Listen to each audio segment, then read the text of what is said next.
Hello दोस्तों, मंजू हिंदी कहानियाँ में स्वागत है। मैं सुना रही हिंदी कहानी। सुनो जी, पिताजी को टूटी थाली में खाना देना। बेसहारा बूढ़ा बाप। एक गांव में एक बूढ़ा आदमी रहता था। उसका एक लड़का था जिसे उस बूढ़े आदमी ने बहुत अच्छे से पाला पोसा और उसे पढ़ाया लिखाया।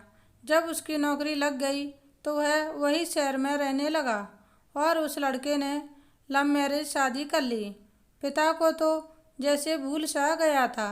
यह कहानी है एक बूढ़े मजबूर पिता की है जो बहुत बूढ़ा हो चुका था, जिस वजह से उसे कम दिखाई देता था और बहुत कमज़ोर हो गया था।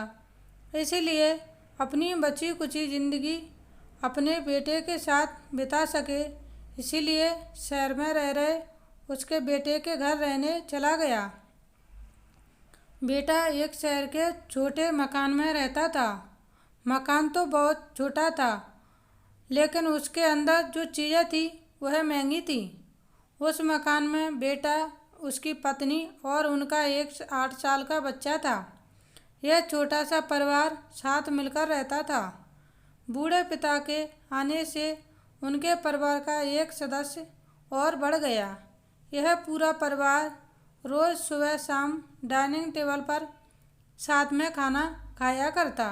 बूढ़ा पिता अपनी कमजोरी के चलते हमेशा खाने की चीज़ें नीचे गिराता रहता और कई बार कांच के बर्तन भी टूट जाया करते थे। कुछ दिनों तक तो बहू और बेटे ने यह सब सहन किया, लेकिन बाद में वे दोनों बूढ़े की ऐसी हरकतों से चिढ़ने लगे। एक दिन बहू ने कहा, ऐसा कब तक चलेगा, हमें कुछ करना पड़ेगा। उसका पति भी इस बात से सहमत हुआ। अगले दिन बेटा कहीं से एक पुराना मेज लेकर आया और घर के एक कोने में उसे लगा दिया और अपने पिताजी से कहा, आप यहीं पर बैठकर खाना खा लिया कीजिएगा। उन्होंने टूटी थाली देते हुए बेटे ने कहा, आज से इसी थाली में खाना। आपको डाइनिंग टेबल पर खाना खाने आता नहीं है, रोज़ कुछ न कुछ बर्तन तोड़ते हो। आपको पता नहीं है कितने महंगे हैं कांच के बर्तन। अपने कांच के कीमती बर्तन बचाने के लिए अपने बूढ़े बाप को खाना देने में उन्हें जरा भी शर्म नहीं आई। अब खाने का समय जब जब होता तो बूढ़ा बाप एक कोने में बैठकर खाता और बाकी का परिवार डाइनिंग टेबल पर खाना खाया करता। डाइनिंग टेबल पर बैठे बैठे दोनों पति पत्नी कभी कभी अपने बूढ़े बाप की तरफ देख लिया करते। बूढ़े बाप की आंखों में उन्हें आंसू भी नज़र आते, पर जैसे कोई असर ही नहीं होता। बूढ़े का पोता भी यह नज़ारा हमेशा देखता और वह अपने में ही खोया रहता।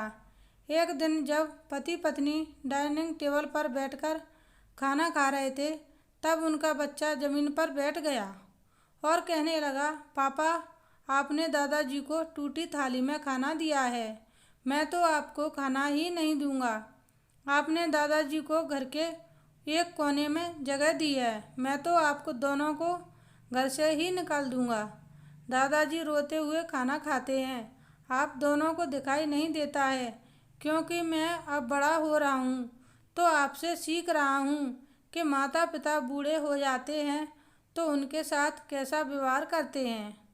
अपने नादान बेटे द्वारा दी गई यह सहज बात दोनों के दिल में तीर की तरह उतर गई। दोनों एक दूसरे का चेहरा निहारने लगे। बिना कुछ कहे ही दोनों की आंखों में पानी आ गया और उन्हें अपने भविष्य की किताब अपने सामने खुलती हुई नजर आई। उन्हें समझने में ज़्यादा देर नहीं लगी कि अब उन्हें आगे क्या करना पड़ेगा।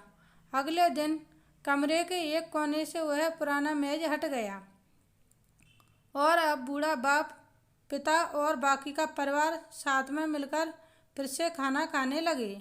बूढ़े की कमजोरी की वजह से ही हो रही गलतियां भी अब किसी को नहीं चिढ़ाती थी। दोस्तों, ये कहानी हमें बताती है कि हर वह पत्ता जो आज हरा है वह कल सूखेगा और डाली से नीचे भी गिरेगा। इसीलिए हमें अपने बूढ़े बड़ों का हमेशा ख्याल रखना चाहिए और हमारे माता पिता और बुजुर्गों के साथ वैसा ही व्यवहार करना चाहिए जैसा हम चाहते हैं कि हमारे बूढ़े होने के बाद हमारे बच्चे हमारे साथ करें। और कहानी अच्छी लगी हो तो आप अपने दोस्तों और परिवार के साथ शेयर कर सकते हैं, और ख़ास करके ऐसे लोगों के साथ ज़रूर शेयर कीजिएगा जिनका व्यवहार बड़े बूढ़ों की तरफ अच्छा ना हो। Thanks for watching. Please like share and subscribe. धन्यवाद दोस्तों। Bye bye.